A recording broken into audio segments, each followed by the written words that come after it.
I'm so glad you're here. I'm Kate Champion. I'm an author, therapist, and generally curious human whose life has been full of ups and downs, twists and turns, mess and adventures, some intentional and some not so much. Welcome to Living Big Mindfully, a later in life podcast. Here are 3 questions for you. Are you ready? Are you in midlife or beyond? Or maybe struggling with next steps or finding your feet? Possibly feeling like something's missing, not quite right with your life? Or maybe you have a sense that you're really not living your own truth. Okay, you're right, that was way more than 3 questions. But were there any yes answers? Yeah? Okay, fantastic. That means that you are in the right place and this is the show for you. So grab a seat, get comfy, and join us for inspiring, heartfelt conversations. Conversations with real people just like you and me. Listen in as we chat about life, love, health, healing, and thriving well into our later years. And let's commit to creating honest, fulfilling lives and giving a high five to living big mindfully. One more thing. Make sure you visit katechampionauthor.com. Check out Never Too Late and You Are Limitless, my best-selling books. And while you're there, be sure to download your free hiking guide. And remember, check out our Living Big Mindfully community on Facebook. And please share your favorite episode with your friends. Thank you so much. Okay, that is enough for me. Are you ready? Great. Then let's dive in.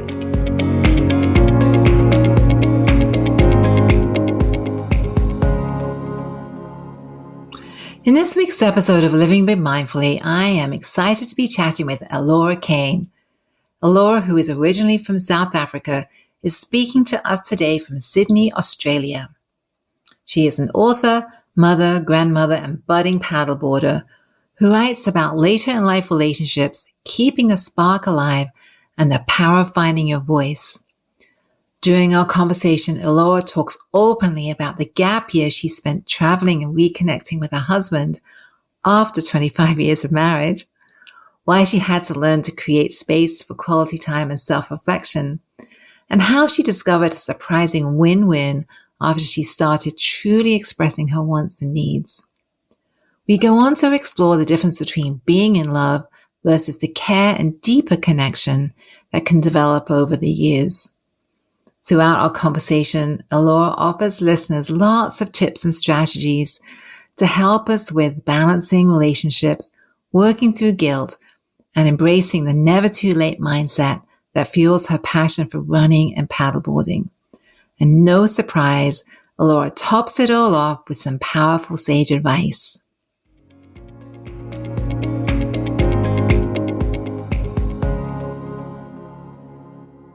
Hi, I am here with, I need to get your name right. Elora. Help. That's it. Elora, yeah. Elora. Okay. Good. I'm a little dyslexic, so I want to put an N in there, but there's no N in there. Elora. Right. Elora is coming in from Western Australia. Is that right? Sydney. Yep. Sydney, Australia. Sydney. Yeah. Okay. East Coast. Okay. And we have met through the Nonfiction Network, which is a really great resource for authors.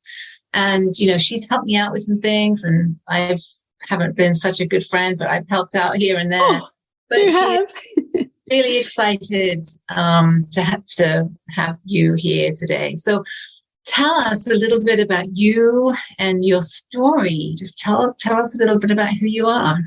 Sure, yeah. So thank you, Kate, first of all, for having me here. And I must say you have been a tremendous help as well in our Nonfiction Network and, in supporting my work as well. So thank you for that as well. A little bit about myself. I originally hail from South Africa and have been living in Sydney, Australia for close to 20 years. As far as fitness, which I know is a big has a big impact on your life and writing as well. I started out my fitness journey quite reluctantly in the beginning, and actually quite started loving it, and ended up running longer distances and exploring new areas of exercise. And as far as my writing career goes, that started again in a reluctant framework of early retirement. And so I took to writing. So that's a little bit about my history and how I've come to be where I am today, just in an abridged version. Yeah, and we'll be diving into both of those topics today, right? We'll be diving into the little bit of the writing, the author side of you, and we'll be diving into the little bit of the fitness adventuring side of you. So you wrote this really great book called En Route, and I did read it. I read it cover to cover, and it really documented your year, kind of gap year, if you call it a gap year, later with your husband after 25 years of marriage. You kind of you went on this trip together, and from what I got from the book, it actually turned into a year of really learning about each other and reconnecting, rekindling after 25 years of marriage. I'd love to hear more about that journey and process. Yeah, certainly. So, as you correctly pointed out, it started out as a gap year. There were a number of celebrations that kind of happened at the same time. It was at the time our 25th wedding anniversary. It was my youngest son's 21st birthday and my husband's 50th birthday. So we thought, this will be a great celebration, all four of us, our older son included. We started off our journey. And then it was shortly after our boys came back home, because they only joined us initially for the first 2 weeks. And my husband and I kind of sat looking at each other and thought,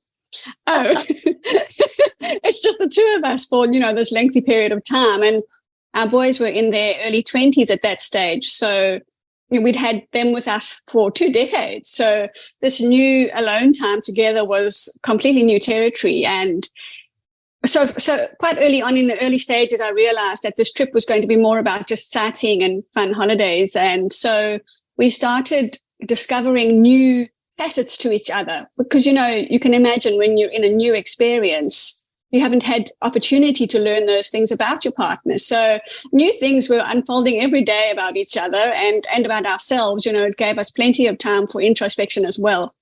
And it really did evolve into a learning experience for us, which was really worthwhile. There were hiccups along the way when we kind of thought, well, this isn't working out. Let's just pack it up and go home. But we persevered. And we really did gain a lot of new life into our relationship. Yeah, that is a lovely story. And I can connect. I've also been married 25 years, funny enough. And I can imagine just that moment of silence, like when you're looking over the dinner table or whatever with this person and thinking, oh my goodness, what are we going to say? How am I going to connect? I can totally relate to that. So did you have that realization? Did you both kind of have that moment? And how did you begin to kind of navigate, the conversation, the intimacy, the, rebuilding that relationship? How did you begin to do that? Yeah, so I think to answer your first question, it was a realization for both of us, obviously in very different ways, being different personalities. For my husband, he is, we're the traditional family where he's the breadwinner. So for him, it was always go, go, go. And suddenly he had time to sit still and think. And so I could actually see the cogs turning and, so whatever he was going through was his own process, but it was definitely a process for both of us. From my perspective, I have always worked, well, up until recently, but I'm not the same go, go, go personality. So for me, it was quality time alone and no interruptions. And that was my realization, where this opportunity had some golden moments to really connect again and find common interests, because as you would know, I'm sure, in any partnership, you do tend to not drift, but, with the energy of life, you kind of lose contact. You lose common interests because you're both so busy with your various, jobs and whatever it is. So for me, it was the opportunity to find common interests and new connections, find ways to start new interests together. We were away, so it wasn't like we had, all the resources of home and our home city. So we had to be inventive. Fortunately, we do both love nature. So going for walks was one of the big ways we connected. And for the beginning of our trip, we were in a camper van. So we had a good few, we had a good few cabin fever moments. But when we were sort of in quiet time, we found that we could play, board games together. Those were the old things we used to do when we were first married, before the internet and all of that stuff, all of those distractions. So we reconnected that way in something that we both loved to do. We started playing board games together again, and as I say, going for walks. So those are the two things that stood out. It really brought us back together to the old but new connections. Yeah, that's right, because we changed so much. I mean, over two decades, like we changed so much. We can change together, but I'm also a therapist. I actually work with couples, and you see this this period when the children grow, they go off to college, and it is that moment. It's like, oh my goodness, how we're like, and it's for some couples they don't make it through that, right? They can't reconnect. Other couples, it takes some intentional work, right? I really think it takes some intention to kind of recraft on this kind of foundation. Definitely. So that was when we were traveling. Now, the boys have grown up and they have left home. So we are actually empty nesters. And so I was actually intentional, like you're explaining. One of the years I decided to embark on a date year for the two of us, just once a month. So it wasn't overwhelming or demanding on our lifestyle, and something different every month, not the normal dinner out. It wasn't a dinner date every month. And that was an intentional grasping, if you can call it that, to reconnect again in the real form of empty nesters, not just on that holiday space when we were alone, traveling alone. So it is something you have to make your mind up to do. Definitely. Yeah. Some people say, well, I've heard this through, again, couples I've worked with, well, I shouldn't have to work at it. It should come naturally. I shouldn't have to work at this relationship. I shouldn't have to, make a date night or make this happen. It should just evolve all naturally. What do you think about that? What would you say to somebody with that mindset that you don't really have to work?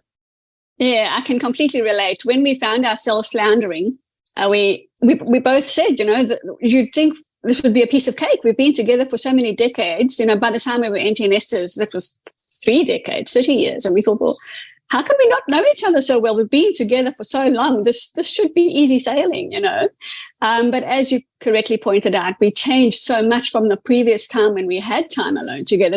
I was no longer the 17-year-old when we first met, and my husband was no longer the 22-year-old when we first met, So I think that's the reason you find you have to work on it. You have to renegotiate those new boundaries. There's definitely new boundaries from young love to mature long-term love. Yeah. Yeah. And what about in love, right? Some people say, I really love and I really care deeply for this person, especially longer term, right? Longer term, when you get to later in life. What about this concept of in love versus really caring deeply for a person? Do you think this in love is important, or do you think it's really evolves into this deeper sense of caring? I'm just curious about what your thoughts. I guess it's different for everyone. For me, my experience has been that the in-love passion can't be sustained. I don't believe it's natural to sustain that kind of intensity through a marriage, because you do become more caring, more affectionate, more, what's the word? You become more companionable, if that's the right word. I'm not sure. But yes, to me, in love is a passion. And I don't believe passions can be sustained for long term like that. It evolves into something deeper, actually. In love is that young sort of surface love. Oh, I love this person. I want to spend every minute of the day with this person. But over time, I believe it evolves into something deeper and more meaningful. Yeah, I love that. I love that word that you used, kind of companionability. I don't know if that's actually a word, but this companionship, but this companion, right? It becomes this deep kind of companionship, which is really lovely. And I think on some of your posts, they really touch that, when you post a lot about later in life couples, maybe in their 60s and their 70s, and they're holding hands and they're dancing, and they're really, you can really feel that. I think that's something to really strive for. It's too easy not to have those special moments and just to carry on regardless, the normal humdrum of daily life, and you lose that spark. And I think that's why I post so much about those, older generation couples, so that it inspires others to keep the spark alive, because I do believe that's important. Otherwise, you just drift into, a boring routine, and nobody wants that for the rest of their lives. Yeah. And that staleness, right? That staleness. Yes, that's it. And actually can really fracture a relationship, right? There can be lots of what I call kind of danger zones when people get really stale and really complacent. Right. So yes, what might you say? Yeah. So what might you say to a couple that, have had years of running a home and running a family and, living life, and they are kind of finding themselves struggling a little bit? What might you say to them? How might you coach them?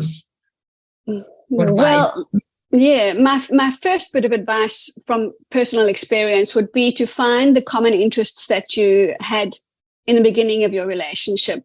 Try and reignite those, which is what helped my partner and I. But then also delve into new experiences like our date year. Those are the two things that have worked for us. Igniting the old connections and then sparking new interests really makes the conversation interesting again, instead of, the boring, as you say, stuck sort of conversations. Experiencing new opportunities, you have new things to talk about, and that brings about its connection of its own kind. That's what's helped us. New connections, reigniting them and then experiencing different opportunities. Yeah. Could you give us a couple of examples of some of your date nights? What have you done that's been a little bit outside of the box, maybe? Yes. Just a couple of examples. Nothing outlandish. One of the ones that stands out immediately that comes to mind was a picnic out in a local park area. It was a Sunday, and my husband had some work to finish. And so I said to him, don't stress yourself. If we can't go today, we'll go next weekend. But there I could hear the keyboard clicking away, and he was really invested in this opportunity to go and have a picnic together, which really was the very first moment that touched me. I thought, oh, wow, he really is invested in us. Anyway, so he finished what he was doing, and we trundled off to our picnic. I threw everything to the basket because it was kind of not last minute, but unexpected that we were going to go. So threw everything into the picnic basket, dashed off to the local park, found our space on a picnic blanket and relaxed. Came to unpacking the picnic basket, and I didn't have any cutlery. So it ended up being a finger foods picnic. So something like that. Totally normal, totally, nothing outlandish, but it's a moment that has stood out to both of us, and for different reasons. And that was really special. And we still laugh about that today. And none of that would have happened if we hadn't made that intention to go on that picnic today. So simple things. It doesn't have to be expensive, outings or dates. Mm-hmm. It's just making the ordinary extraordinary. Yeah, I love that. This raises another question. I'm curious. With the date night or the date months, who's the planner? Do you take more initiative and do the planning? Do you do it jointly? Because that's the other couples question I get a lot. Is like, he doesn't plan anything, or she plans it all, or I wish he would plan a bit more. How do you navigate the planning, the actual doing? Tell me a little bit about that.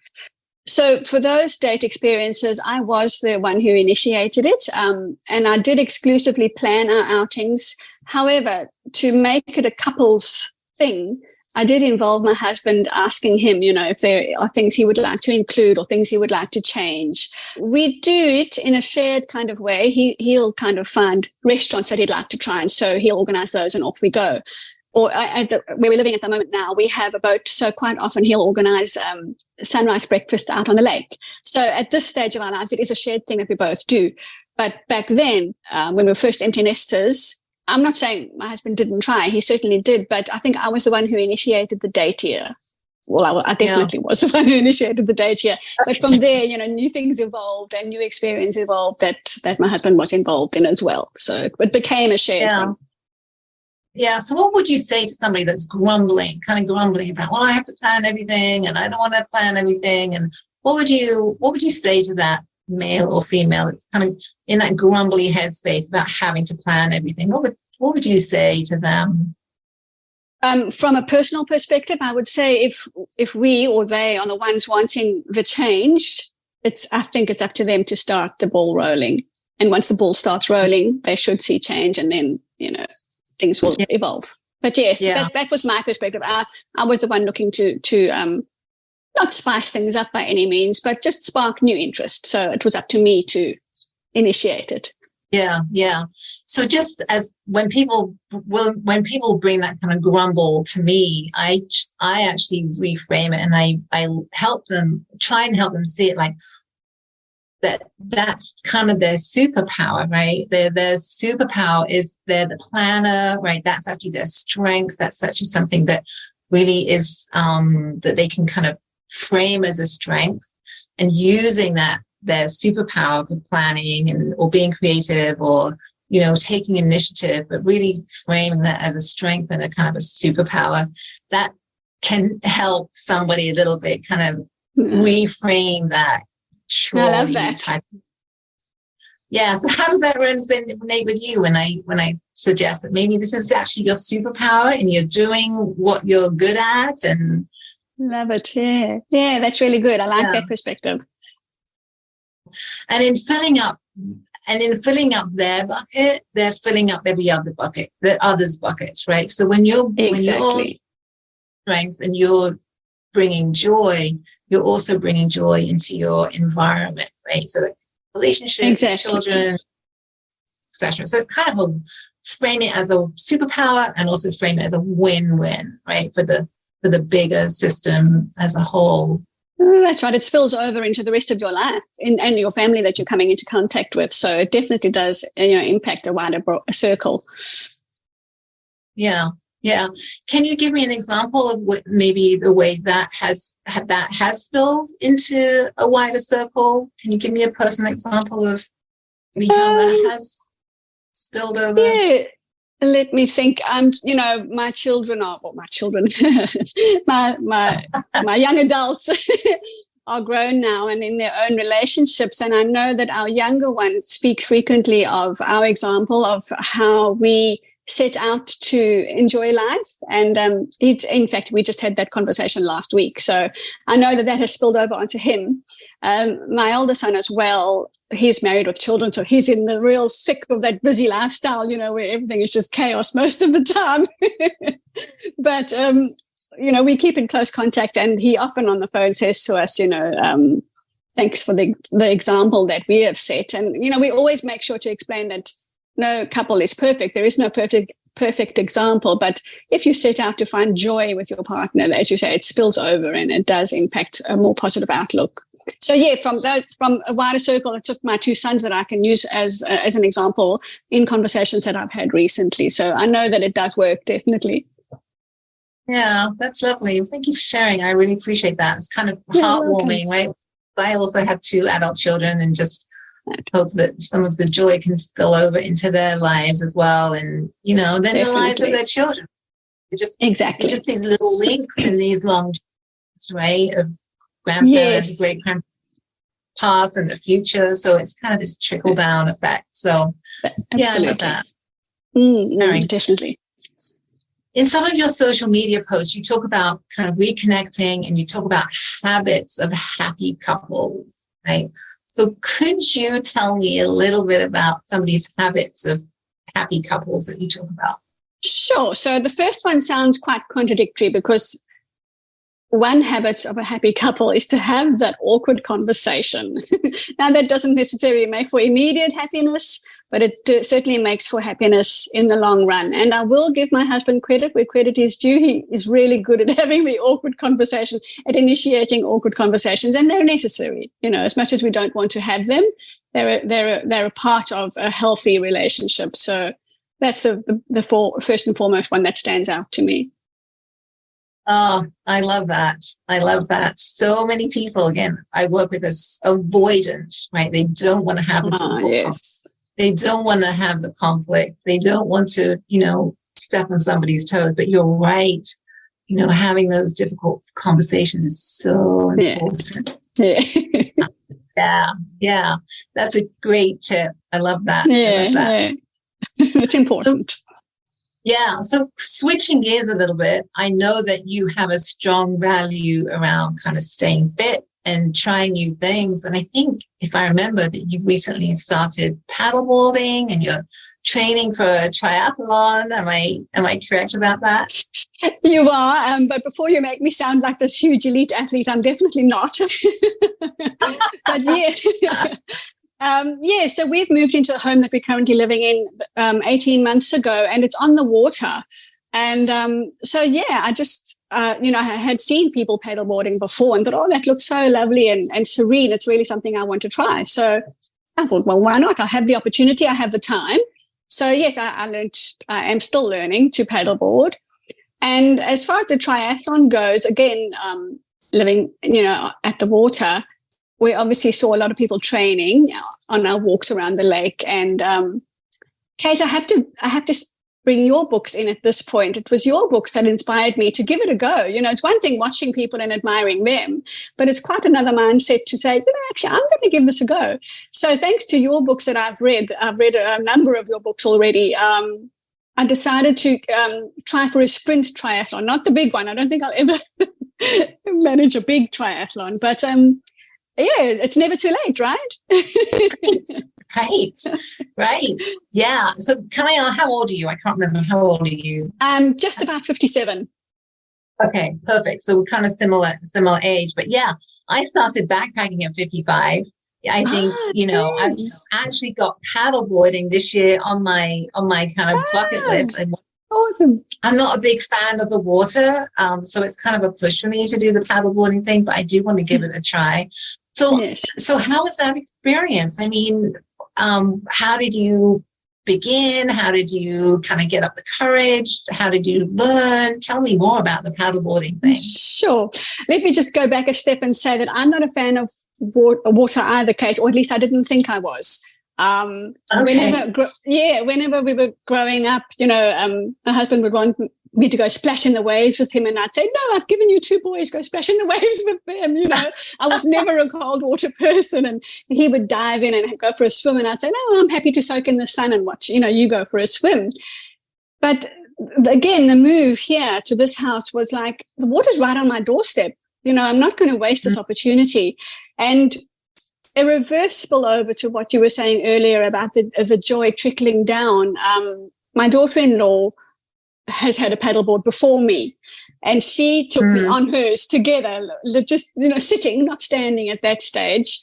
And I think that's where the love of it began. And then my son and daughter-in-law took me out on because we were on a canal. Then they took me out onto the big lake, and I was really nervous. But it's actually such a freedom, and the water has become really soothing to me. I've always been more of a trail and trees person, but water is actually really soothing. That gentle drifting and floating has just got a completely soothing effect on certainly on me. So that's how I've come to love it so much. Oh, neat. That's a really great story. Now you've actually inspired me. I'm really going to kind of push myself a little bit and get on a board and play around a bit. So thank you. So how enjoy it. You'll love it. How do you balance right now? That talking about balance, like how do you balance, kind of nurturing your relationship, family, and your own interests, right? And now time for yourself, right? How do you balance all that and kind of and also filling up your own cup at this stage? Like, tell me more about that. That was a big one for me. As I have mentioned, my husband is still working full time, and he loves his job. So it's absolutely no stress. Well, I mean, there is stress, but he loves his job. So, but I'm not working. So for me, when I first went into that reluctant retirement stage, it was like, I cannot do anything that's fun. I wouldn't even allow myself to read books during the day because I'm not retired. So the thought of going out on my paddleboard for 2 hours was not even a thought. How could I possibly do that? That would be selfish. So it was a huge step for me to start actually enjoying my free time.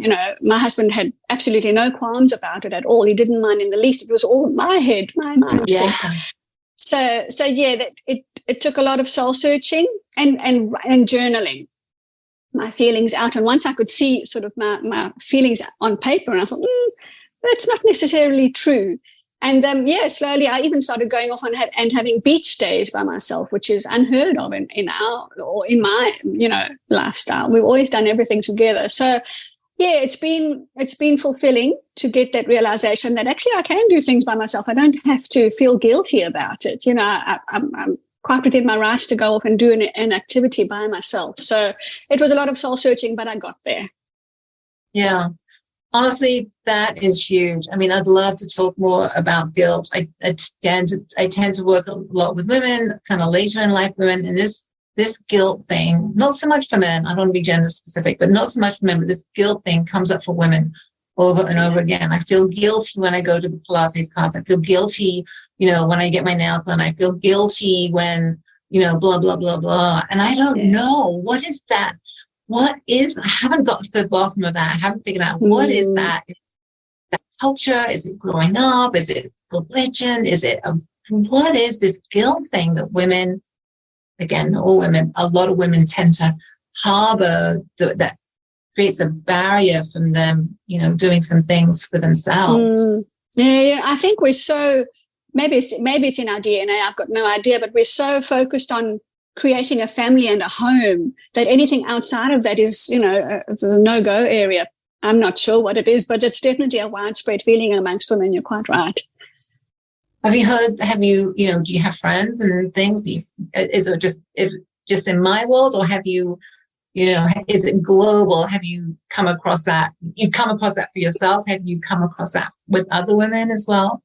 Yeah, I have. My friend circle is, I think at this stage and age of life, our friend circle is quite small. And so, I have come across friends who have had the same experience, and I think, I hate to bang on about COVID because I think we're all just over it, but I think COVID brought a lot of that about, whereas those of us who were at home, the women and the men who had the traditional role of breadwinner, had free reign to come and go as they pleased, clean the house, did their chores, and then off they tootled.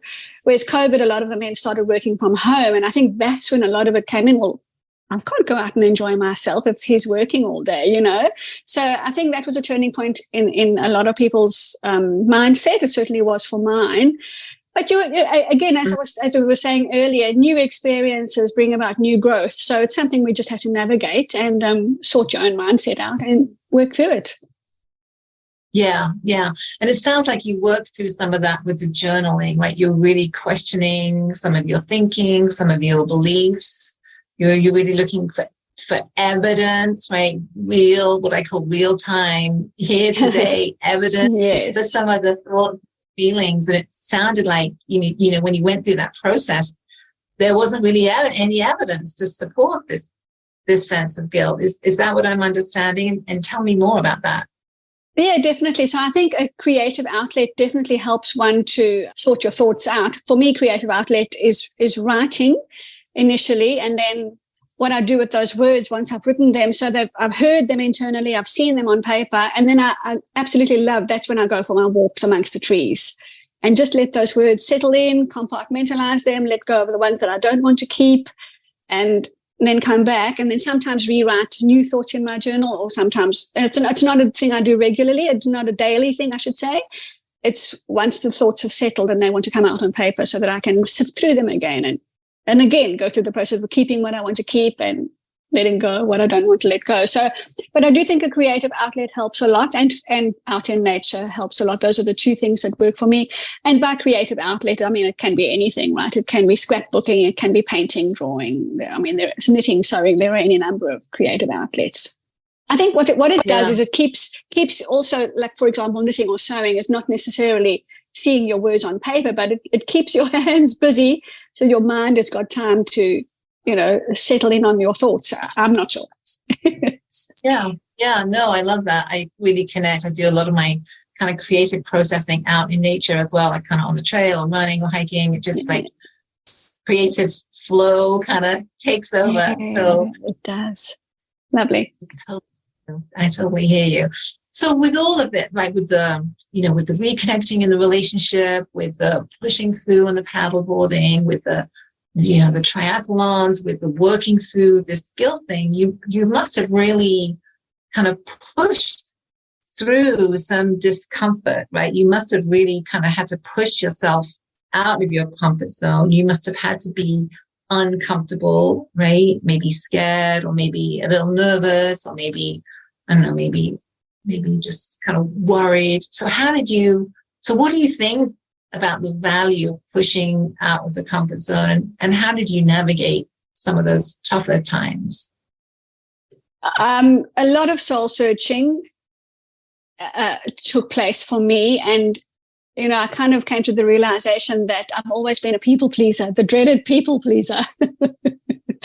And I had to work through that a lot and value my own opinion, my own voice, and not be afraid to use it. And that was uncomfortable, and that was scary. I've had to speak up a lot more than my younger self would have. And it is scary because it's not a natural terrain for me, to speak up. I'd rather just keep quiet and keep the peace, but that's not the key to a happy and comfortable life, comfortable within yourself.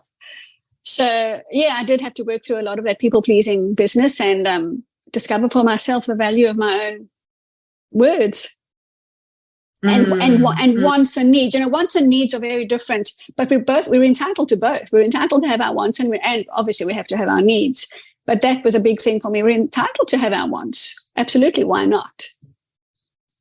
Yeah. So I just want to pause there and just kind of take a breath, because I think what you just said is so powerful, right? The fact that you kind of recognize that you're a people pleaser and you really had to work through that. And I know that's hard, right? I know that's a huge shift. And then to really, I don't know, I feel such power from you when you say we all have a right to our wants and needs. We all have a right to kind of our authentic lives, and we all have a right to our wants and needs, and having to work through that what I call that pleaser part. That's really powerful, really powerful. Thank you. Yeah, it takes a lot of realization when I sort of at my stage of life, when I now have the time to sit quietly and reflect and observe others, it dawned on me that other people carry on with their lives, doing achieving their wants and their needs, and what's stopping me? It's not only certain people who have those opportunities or rights. Yes, certainly there are opportunities that are available to some and not others, but yeah, I mean, watching other people go about their lives and enjoying the things that they want to do, there's nothing stopping me from doing that as well. So yeah, it was that having the opportunity to sit back and reflect. I love that. That's really powerful. Really powerful. Yeah, fantastic. So you kind of leads me into this next question. There was a quote that you said, and it says, "Don't trade authenticity for approval." Right. And I feel that's so powerful. It really, again, talks to me about having the courage, right, to really live your life and intentionally and in an authentic way. So if somebody was really struggling with that, what might you say? How might you coach them? How might you advise them if they were struggling with that, connecting with that, their authentic selves? Authenticity versus sorry, I know the quote obviously because I've used it myself. The approval. Yeah, yes. For me, the approval is again about people pleasing.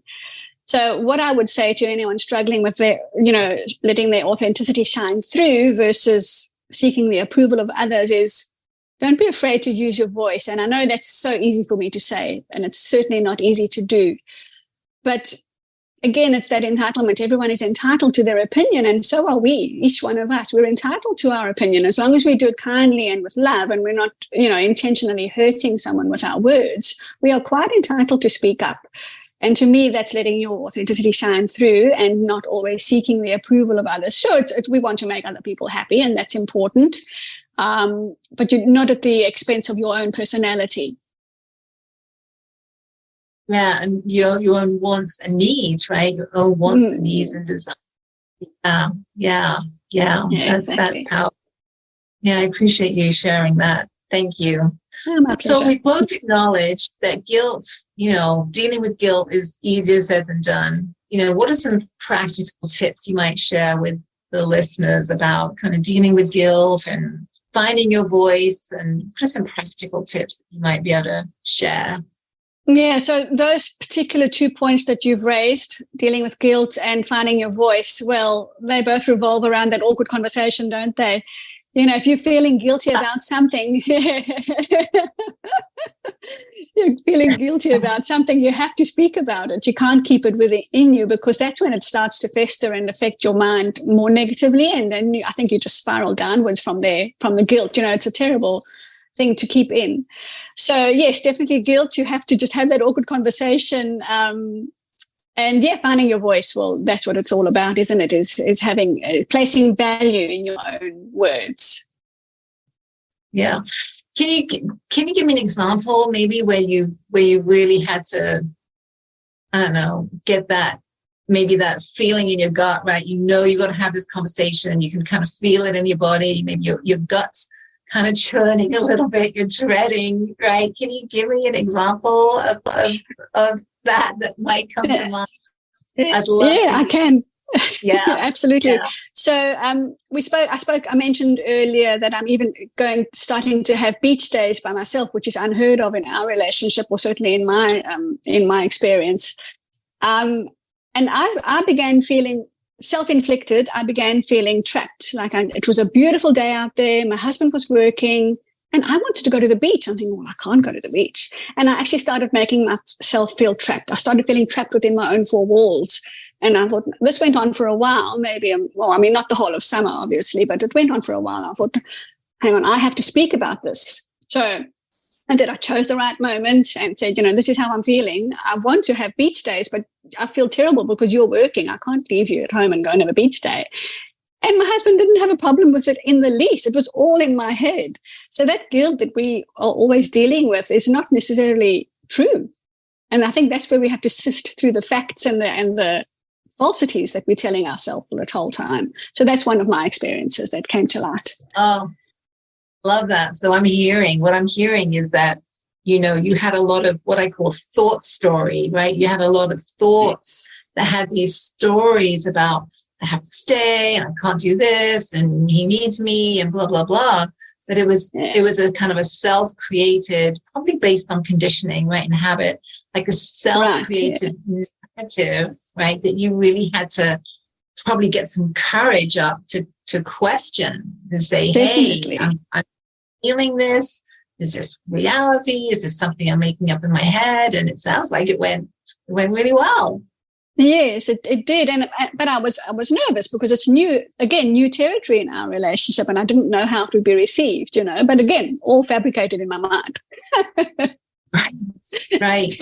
And then once you said the thing and he said, well, what do you mean? Go. And, you don't need my permission, just go, Yeah, and exactly. How did that feel, to kind of feel like, that trapped feeling, I'm guessing, dissipated, right? I'm guessing you had fun and you had a good time, or was that difficult to go?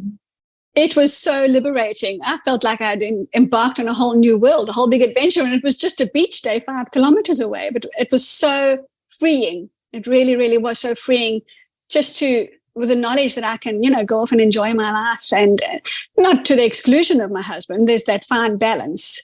But it really was liberating and freeing to just go out there and enjoy myself, for my own pleasure, for my own, enjoyment. Yeah.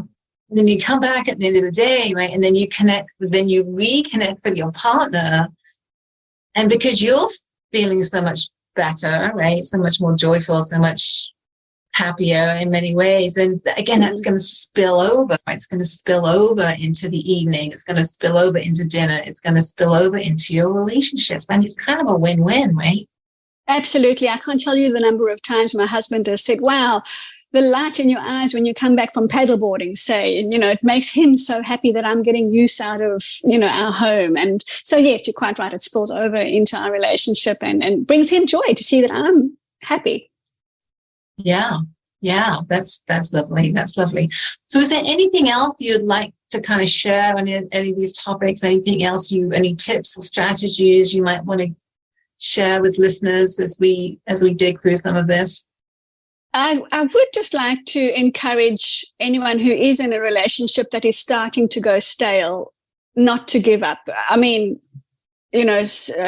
conditions apply, obviously. I'm not talking about really struggling relationships, but if you're just in a stale situation and you think, oh, is this all there is? Don't give up, because truly there are golden nuggets out there that you haven't yet discovered because you haven't been out into the new experiences. So yeah, that would be my piece of advice to struggling couples. Love that. And that's just some practical tips with that would be, like these date nights, and then having the tough conversations, and, what other practical tips that stale relationship might you share? I've joined a walking group just once a week since we moved here, and a lot of the ladies are older than me. And there was a lady who was in her 80s that I was walking with on one particular day. And I can't remember how our conversation started, but she amazed me. She said every Saturday night, not once a month, she and her husband get out the fancy dinnerware, the fancy glassware, the candles, and they have a sit-down dinner every Saturday night with their special dinnerware. She said, what are we keeping it for? Why shouldn't we get the pleasure of it? And it makes an ordinary Saturday meal special. So that's something that really stood out to me. And it's so easy just to sit on the lounge chair and watch TV while you eat, especially on a weekend. So make the effort. I think in whatever way works for you, for couples out there, make the effort. I think that's what I got from her. It's something special that she likes to do, and it really has made wonders to their relationship. So yeah, make the effort, I think, is the key. Yeah. So you might have answered this next question. So after everything we talked about, right, all through your personal journey, the relationship, the adventure, the paddleboarding, if there was one kind of piece of sage advice you might want to give listeners, what might that be? Oh, okay. So it's a little different to making the effort. That's as far as couples go. As far as your personal growth, my sage piece of advice is always to use your voice. Don't be afraid to speak up. That's my biggest advice that I can give. For so many years, I bit my tongue. And I can see now that it really was detrimental to my personal growth. So my biggest piece of advice is to use your voice and speak up with kindness and love, of course. Oh, I love that. So powerful. Thank you so much. So if listeners are interested, where can they learn more about you? Where can they find you? So I'm mostly active on Instagram. My handle is at Elora_Canne. I am also active on Facebook. You'll find some of my work there as well. Again, Elora_Canne.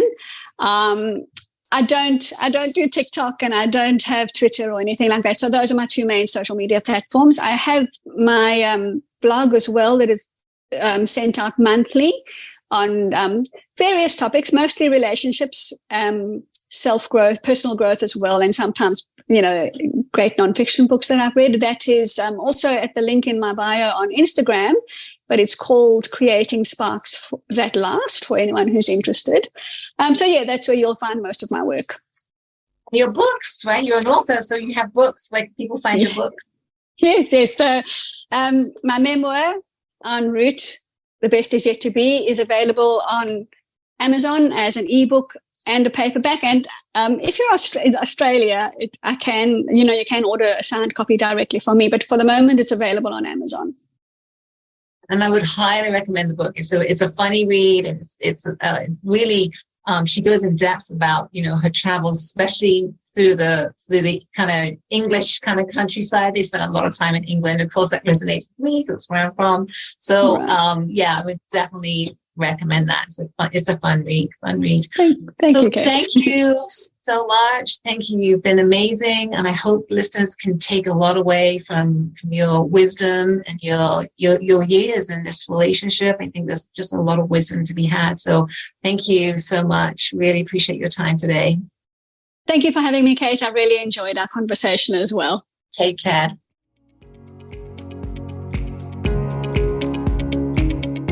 Thanks so much for listening. I truly appreciate you and your time. I love to hear from listeners, so connect with me at katechampionauthor.com. Remember to grab your free hiking guide, and please take a quick moment to rate, review, and subscribe to the show. Thanks so much. Take care. Until next time.